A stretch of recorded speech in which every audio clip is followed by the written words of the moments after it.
जय हिंद दोस्तों, welcome to our classes. कैसे हैं आप सभी? आई होप आप लोग अच्छे होंगे और अपनी पढ़ाई बहुत अच्छे ढंग से कर रहे होंगे। डियर स्टूडेंट्स, आपके सामने ओकैब का पहला क्लास है जिसमें आप देख सकते हैं लिखा है वन वर्ड सब्स्टिट्यूशन, अर्थात अनेक शब्दों के लिए एक शब्द जो आपकी बोर्ड परीक्षा के लिए काफ़ी महत्वपूर्ण है। तो मैं ज़्यादा नहीं करवाऊँगा बट चीज़ों को मल्टीपल टाइम रिवाइज करवाऊँगा। 10 आज है, आप देख सकते हैं डे 1 क्वेश्चन नंबर 1 to 10। ज़्यादा नहीं है क्योंकि ज़्यादा पढ़ने से कोई मतलब नहीं है। हम लोग ऑथेंटिक पढ़ेंगे, वही पढ़ेंगे जो जनरली परीक्षाओं में पूछा गया। ओके, तो आई होप आप प्रॉमिस करें कि आप चीज़ों को साथ में लर्न कर डालेंगे। और हाँ भाई, नोट्स इसका आप ज़रूर बनाएंगे। ओके, मैं जितना भी आपको दूंगा 200, 250, 300 और इसी के बीच आपके बोर्ड एग्जाम में निश्चित तौर से पूछेगा, ये मेरी गारंटी है। ओके, चलिए, एक टैगलाइन यहाँ पे आप देख सकते हैं, रिस्क लेने वाले अंजाम की फिक्र नहीं करते हैं। बिल्कुल स्टूडेंट्स, यदि आपको कुछ बेहतर करना है, कुछ अलग करना है, तो भाई आपको रिस्क अपने लाइफ में लेना पड़ेगा। आप इसको आत्मसात कर सकते हैं। रिस्क लेने वाले अंजाम की फिक्र नहीं करते हैं, ये मेरी टैगलाइन है। ओके, चलिए, पहला क्वेश्चन आपके सामने कि an animal which can live both on land and water. मैं ज़रा इसको एक्सप्लेन कर दे रहा हूँ, ध्यान से आप देखेंगे, पूरा फोकस आप रखेंगे यहाँ पे। एक्सप्लेन मैं कर रहा हूँ, देखिएगा। एन एनिमल एक जानवर, विच कैन लिव जो रह सकता है, ऑन लैंड भूमि पर भी, एंड वाटर पानी में भी। अर्थात एक ऐसा जंतु जो पानी में भी रह सकता है या रहता है, एंड वाटर पानी में भी रहता है और भूमि पर भी रहता है। अर्थात लैंड में भी वो रह सकता है और पानी में भी रह सकता है। ओके, मतलब लैंड और वाटर दोनों में रह सकता है। तो उसको हम कहते क्या हैं? कमेंट बॉक्स में आप लोग इसका आंसर बताएं। मैं भी आपको आंसर बता रहा हूँ, फिर से मैं रिवाइज कर दे रहा हूँ, तब तक आप लोग आंसर बताएं कमेंट बॉक्स में यदि आपको आ रहा है तो। कि an animal which can live both on land and water, एक ऐसा जानवर, एक ऐसा जंतु, विच कैन लिव वह रह सकता है, both on land and water जो भूमि और पानी दोनों पर क्या कर सकता है, रह सकता है। उसे हम क्या कहते हैं? आपका आंसर आपकी स्क्रीन पर ये रहा, देख सकते हैं। आपका आंसर जो है वो क्या है? एम्फीबियन। एम्फीबियन बोलते हैं उसको, उभयचर जंतु। ओके स्टूडेंट्स, EMPHIBIAN क्या लिखा हो? एम्फीबियन मीन्स उभयचर जंतु। क्लियर है? चलिए, अर्थात आप ऐसे लर्न कर लीजिए। अब थोड़ा उसे इमेजिन करिए। मैंने भी क्या बोला आपसे कि एक ऐसा जंतु जो धरती और पानी दोनों में रहता है। ओके, दिमाग में क्लियर हो गया? ठीक, an animal which can live both land and water, मतलब एक ऐसा जंतु जो भूमि और पानी दोनों में रह सकता है, उसे क्या कहते हैं? तो आंसर आपकी स्क्रीन पर दिख रहा है, एम्फीबियन, उभयचर जंतु। क्लियर है? लर्न कर लेंगे ऐसे। ओके, चलिए, मैंने आपको तरीका बता दिया। एक बार से थिंक कर लीजिए, इमेजिन कर लीजिए, चीज़ें क्लियर हो जाएंगी। चलिए, नेक्स्ट है नंबर 2 है। नंबर 2 आपके सामने है कि N assembly of listeners. N assembly मतलब एक सभा,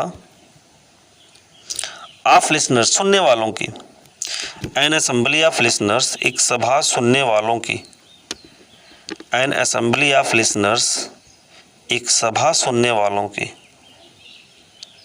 मतलब एक सभा जो होती है जहाँ पे कुछ लोग बैठ के चीज़ों को सुनते हैं, उन्हें क्या बोलते हैं? एन असेंबली ऑफ लिसनर्स, जो श्रोताओं की मंडली होती है, उसे हम क्या कहते हैं डियर स्टूडेंट्स?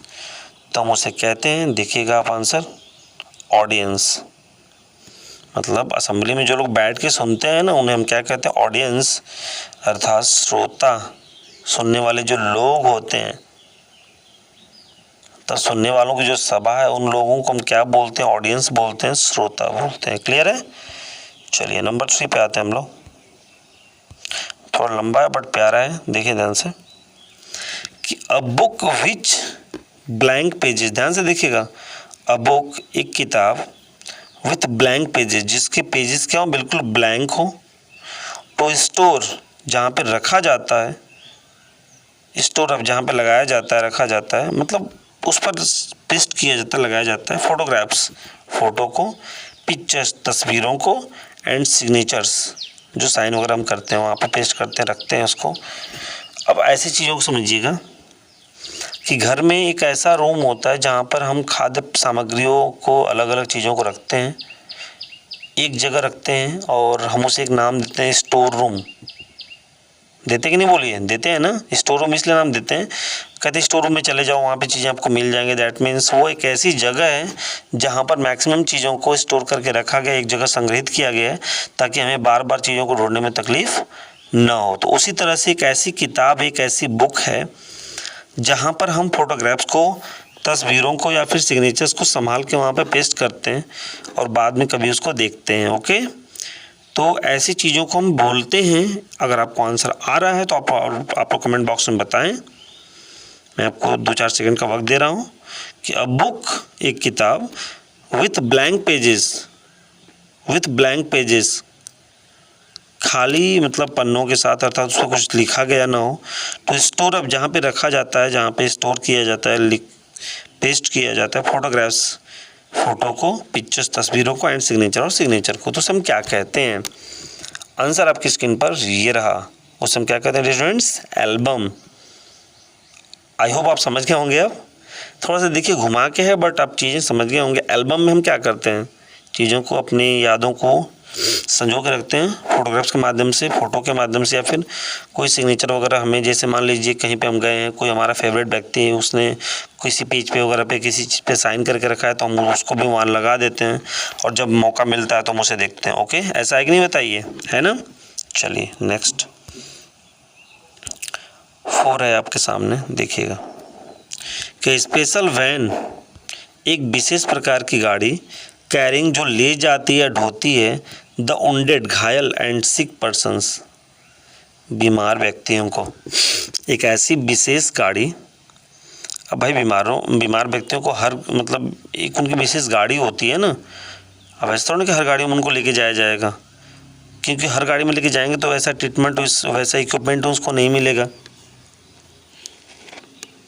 ओके, वैसा एटमॉस्फेयर उस गाड़ी का होगा कि नहीं होगा, वो क्या बोलते हैं, वो पेशेंट या फिर वुंडेड पर्सन उसको झेल पाएगा कि नहीं झेल पाएगा। तो इन लोगों के लिए एक विशेष गाड़ी बनाई जाती है। क्या? स्पेशल वैन, एक विशेष प्रकार की गाड़ी, कैरिंग वुंडेड और सिक पर्सन, जो घायल या फिर बीमार व्यक्तियों को ले जाती है, ढोती है। तो उन्हें हम क्या कहते हैं? उस गाड़ी को हम क्या कहते हैं? तो आंसर आपकी स्क्रीन पर ये रहा, देखेंगे आप अपना आंसर। एम्बुलेंस। क्या कहते हैं? एम्बुलेंस। आई होप क्लियर हो गया होगा आपको। एम्बुलेंस कहते हैं, अर्थात एक ऐसी विशेष गाड़ी जो घायल या फिर बीमार व्यक्तियों को ले जाती है, ढोती है, उसे हम एम्बुलेंस कहते हैं। क्लियर है? चलिए क्वेश्चन नंबर 5 आपके सामने यहाँ पे दे रहा, 5 है कि a place for keeping birds, एक जगह, एक प्लेस फॉर कीपिंग बर्ड्स, चिड़ियों को रखने वाली जो जगह होती है उसे हम क्या बोलते हैं, जहाँ पर चिड़ियों को रखा जाता है। ठीक है, चलिए तो आंसर आपके सामने है अवियरी। क्या बोलते हैं डियर स्टूडेंट्स? देखिएगा, अवियरी। क्या बोलते हैं उसको? अवियरी पक्षीशाला। क्या बोलते हैं उसको हम? अवियरी पक्षीशाला। क्लियर है? चलिए क्वेश्चन नंबर 6 आपके सामने देखेंगे हम लोग। A person who does not believe in the existence of God, बहुत ही प्यारा सा है, जनरली पूछ लिया जाता है आपसे। अ पर्सन, एक व्यक्ति, हु डज नॉट बिलीव, जो विश्वास नहीं करता है।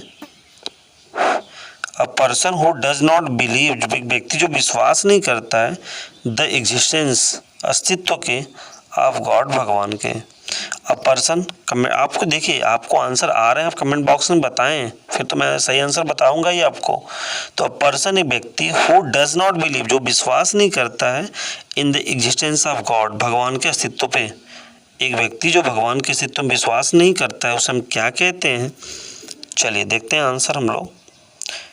एथिस्ट बोलते हैं स्टूडेंट्स, उसको हम बोलते हैं नास्तिक। क्या बोलते हैं? एथिस्ट, अर्थात नास्तिक। अर्थात एक ऐसा व्यक्ति जो भगवान के अस्तित्व में विश्वास नहीं रखता है, उसे हम नास्तिक बोलते हैं, इंग्लिश में बोले तो एथिस्ट। ओके, चलिए नेक्स्ट है 7 नंबर आपके सामने है कि a person who believes in the existence of God. अब देखिए सीधा उसका उल्टा हो गया, वहाँ विश्वास नहीं करता था, यहाँ पे विश्वास करता है। अ पर्सन, एक व्यक्ति, हु बिलीव्स, जो विश्वास करता है in the existence of God, भगवान के अस्तित्व में। एक व्यक्ति जो भगवान के अस्तित्व में विश्वास करता है उसे हम क्या कहते हैं? उसे हम कहते हैं थिस्ट। क्या कहते हैं स्टूडेंट्स? उसे हम कहते हैं थिस्ट अर्थात आस्तिक। ध्यान रखिएगा, जो विश्वास नहीं करता एथिस्ट होगा और जो विश्वास करता है उसे हम थिस्ट कहेंगे। क्लियर? चलिए क्वेश्चन नंबर 8 आपके सामने है। Early returns of the date of an event. Event मतलब कोई घटना, कोई बात। द डेट अर्थात उस घटना की जो डेट है, अर्ली रिटर्न्स, वो साल भर में आती है। अर्थात कोई भी ऐसी घटना जो जिसकी जो डेट है वो घटना फिर रिपीट ना हो, वो घटना रिपीट ना हो, जो उसकी डेट है वो साल भर में ही आती है। अर्थात अर्ली रिटर्न साल भर में वापस आती है। और द डेट, वह तारीख ऑफ एन इवेंट, किसी भी घटना की, अर्थात किसी भी घटना की वह तारीख जो साल भर में वापस आती है उसे कहते हैं हम एनिवर्सरी। क्या कहते हैं स्टूडेंट्स? एनिवर्सरी कहते हैं। ANNIVERSARY, anniversary. ओके, चलिए 9 है आपके सामने कि government whose ruler has unlimited power. Government अर्थात सरकार, मतलब एक ऐसा शासन, हुज रूलर जिसके पास, जिसके शासक के पास, एक ऐसी सरकार, एक ऐसा शासन, हुज रूलर जिसके शासक के पास हैज़ अनलिमिटेड पावर, अथाह शक्तियाँ हो, मतलब हर चीज़ का पावर वही रखता हो। बात समझिएगा, गवर्नमेंट मतलब ऐसा शासन जो है, हुज रूलर जिसका शासक, अर्थात एक ऐसे शासन का शासक, हैज़ अनलिमिटेड पावर जिसके पास सभी शक्तियाँ अनलिमिटेड हों, अर्थात उसे किसी भी काम के लिए किसी से पूछना जांचना ना पड़े, वह सारे फैसले, सारे काम खुद ही करे, उसे हम कहते हैं डियर स्टूडेंट्स ऑटोक्रेसी। क्या कहते हैं डियर स्टूडेंट? देखिएगा, ऑटोक्रेसी अर्थात एक व्यक्ति की सरकार। ठीक है, मतलब जो कहेगा वही होगा, जैसे आप देख सकते हैं नॉर्थ कोरिया में। ओके, चलिए नेक्स्ट है the life history of a person written by another. The life history, जीवन की कहानी, ऑफ अ पर्सन, एक व्यक्ति की, रिटन बाय अनदर, दूसरे के द्वारा लिखी गई हो, मतलब कहानी किसी और की, लिखा कोई और है। The life history of a person, एक व्यक्ति के जीवन की कहानी, रिटन बाय अनदर, जो दूसरे के द्वारा लिखी गई हो। एक व्यक्ति के जीवन की कहानी जो दूसरे के द्वारा लिखी गई हो उसे हम कहते हैं बायोग्राफी। क्या कहते हैं डियर स्टूडेंट्स? बायोग्राफी, जिसकी हिंदी होती है जीवनी। क्या होती है? जीवनी कहते हैं। ओके, तो आई होप आप क्लियर होंगे, यहाँ तक समझ गए होंगे। Thanks for watching dear friends. यहाँ तक आप पहुँचे हैं तो आप ज़रूर इसको वॉच करिएगा और मल्टीपल टाइम वॉच करिएगा।